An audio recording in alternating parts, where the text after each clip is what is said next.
Hey, good morning, folks. How are you all doing? Today, we're going to look at one very rare kind of fragrance, very unique fragrance, and possibly one of the fragrances that are kind of like a myth.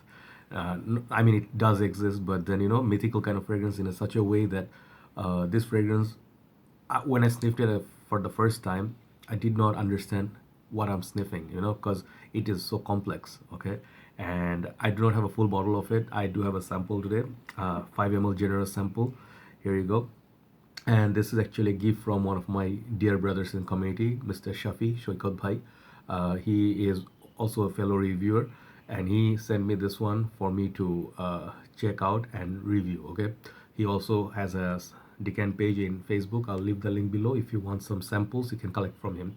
He has some discontinued gems in his collection. So he recently started decanting, and he also has been reviewing for a very long time, number of years.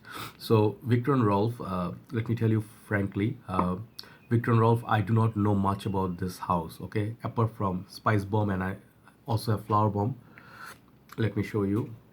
I do not have much information on this. Okay, house. Okay, these two are my favorites. I wear them both of them have spicy elements, sweetness, playfulness. Excuse me, I'm not feeling all that well today, but I'll do this review anyway.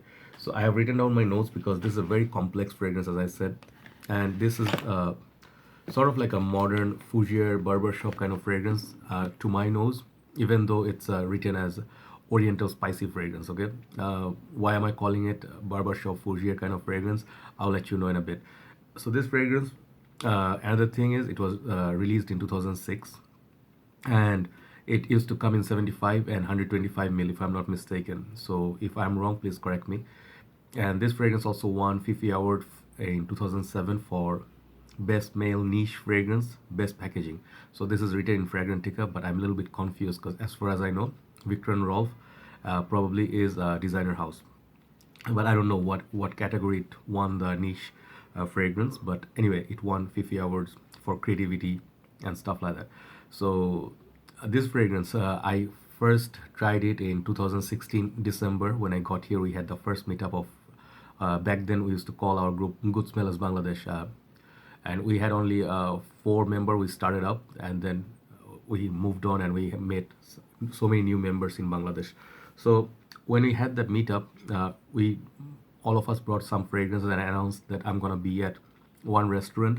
I'm gonna tell you a story right now, and then I'll review this. And I think different people brought different fragrances. That's the first day I got to sniff Aventus, 2016 December. That was a memorable day. As well as I think Shafi Bhai brought this fragrance. That meetup or the one that followed. Anyway, I smelled it back then, and I heard a lot of good things about it, like Greggy Boy and some of the big reviewers like Mark, Steven. They talked about it. I really was interested, but when I sniffed it first time, I'm like, okay, I do not understand it, but it's kind of nice, right? And it smelled very unique. Okay, so that's the backstory of this fragrance. So this one, as far as I understand, didn't do so well in the market. I could be wrong, but that's the information that I got. So they discontinued it, and it disappeared from the shelf very, very quickly. Moment it disappeared, the prices started shooting up, and prices started shooting up means people were hunting it down. Like when things get discounted, people go crazy about fragrances, and the smaller bottles, they started fetching pretty penny, like $125, for a small bottle. And what happened was they brought it back afterwards and started being available again in the market. So it's kind of weird, but it never really caught on any hype or anything, as far as I know. So let's talk about this fragrance. But scent of the morning with sickness and everything is my favorite Prada Luna Rosa Sport. I always love this fragrance. Two on my neck. Okay, not much. So let's review this. Let's see this review can be done as far as I understood, as far as I got. And thanks Shafi Bhai once again. This video I dedicate to you, brother. Okay, so the sprayer on this is good, the sample, and the name is written here. Okay, so let's try this on the hand and let's talk about it. Okay, this fragrance, it's so rare right nowadays. You cannot find this at departmental stores in Bangladesh, at least you cannot find. And I really wear this, like I wore it like 3 times to test it. I would save the spray on this on for special occasions. Very nice fragrance. So okay, so this fragrance I told you I classified as a Fougere barbershop kind of fragrance because of the note of lavender. So if that Fougere floral feel comes, it automatically gives the sort of a powdery sort of feel. Lamal, classic example. Many other barbershop fragrances has the Fougere feel, but this fragrance is so unique. It has tons of notes. If you know another fragrance, I'll show in a bit, which is somewhat similar in this category, has similarity to this one, but this is very unique.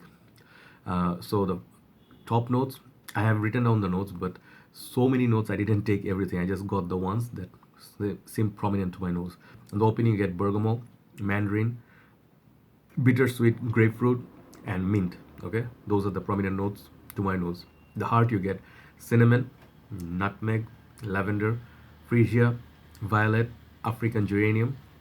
At the base, you get sandalwood, vanilla, musk, amber, caramel, incense, Indonesian patchouli, and there are a lot more notes to this fragrance because they're going to be too long, so I just wrote down these ones. Okay, so when I sniffed it for the first time, as I told you, back in 2016, my nose was not trained at all. Even right now, it's not trained that much, but I can pick up some notes from fragrance because I sniffed a lot of other fragrances since 2016.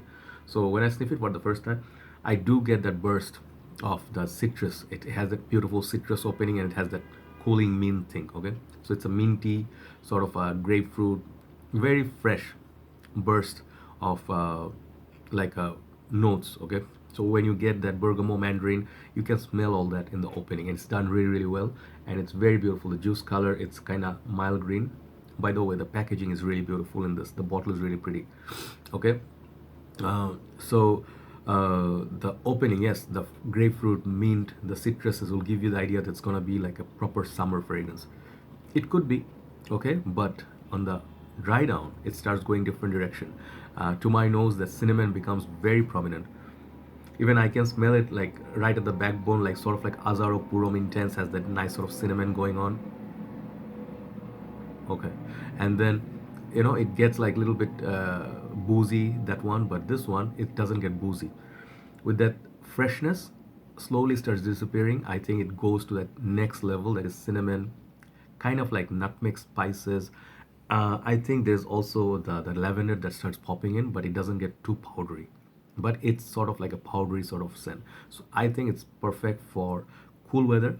It has the freshness, but like Tom Ford Grey Vetiver, it's kind of like early spring, that kind of an affair. I'm not saying this is like Tom Ford Grey Vetiver, but the class is similar to that. So Grey Vetiver EDP, it's kind of like a dense, thick vetiver. This is kind of like a gentlemanly, handsome lavender. Many gentlemen like it who actually are mature in terms of nose. This fragrance will appeal to those people a lot more. So that barbershop thing starts happening at the mid stage, at the heart. And the thing is, they are so well blended. If you smell it, to be honest, you will not pick up one note. Like, it's like you're getting nutmeg, you're getting lavender, this and that. It doesn't happen. You just get that one smell that is like so many notes jumbled together, and the complexity of the fragrance starts showing, and it's masterfully done. That's the brilliance of the fragrance. Okay, very unique. If you go to Fragrantica, people will not suggest any fragrance that's similar to this. I think there are some alternatives now, but the fragrance is very unique. That's the best part of this fragrance. Okay, so cinnamon, nutmeg, lavender, those are the ones that I get. Freesia, violet, African geranium. I'm not well trained at this point still, so I do not pick up. At the base, you do get the sandalwood. It comes off creamy, like milky sandalwood. That's what is mentioned in Fragrantica. So I do not get so much milk, but I get the smoothness, the richness of sandalwood from this, the dry down. So lavender done really well in this, even the sandalwood giving the sweet, creamy backbone to this fragrance. Okay. So there is this another one that's mentioned is incense. That's the prominent note people get. So thing is, incense supposed to be a bit smoky, like let's say if it's churchy or something, but it does give me a holy feel. So it's like clean, gentlemanly, handsome, modern Fougere barbershop fragrance with touch of spices here and there. And up top is your mint and citruses. That is the very basic framework of this fragrance, but very well done, very well mixed. It's like so the notes, you cannot pick up single note or two notes. Very complex fragrance. Okay, So now, I was talking about this fragrance that I have in my collection. I want to show you that's similar to Antidote. Uh, that I feel they are on the at least in the heart they're kind of sharing a lot of common notes. That is the classic Chanel Allure, okay, Allure the original okay. This fragrance it does have that property of complexity about it. It has starts with of beautiful citruses, peach, and all those notes. It's like that orange, it's beautiful. This fragrance is a masterpiece. If you really want to have a like a framework, basic framework, you compare other fragrances to, this would be like a standard. That's what I feel. Okay, this fragrance is that good. It's so gentlemanly. Okay, and this fragrance is a little bit more classy and a little bit more sweet and fresh compared to the Antidote. Why am I saying Antidote? I'm not American. This Antidote. Okay, so they have that sort of. This also comes off a little bit like manly. It has also those properties that kind of like spicy, cinnamony. Kind of like a Hugo Boss bottled, but apple. Like a lot of those complex notes. But this one doesn't have those fruity properties. But that modern Fougere feel, both of them share the same backbone. If you like this, safe to say you're gonna like it. If you like this, you should give it a try. Antidote. So Antidote at this point, who is it for? I think this is for people with very mature nose and mature gentlemen. This would be great for 25 and up, 30 and up, I would say. Seasons to wear it: early fall, winter days. Perfect. Would I wear it in summer? Perhaps if you're in the AC room. Uh, the versatility factor is good, but uniqueness, 10, 10. It gets 10 for that. And creativity for this fragrance packaging, I would give it 10 too. Is it a must buy? When I sniff it, if you are into fragrances that actually, this one gives me the feel of Green Fairy. If you have, like, the movie Euro Trip, they drink absinthe and they go nuts, they start saying Green Fairy. This one sort of has that feel of Green Fairy sort of feel, like absinthe feel, but there's no booziness in this. So yeah, you can see it's very unique.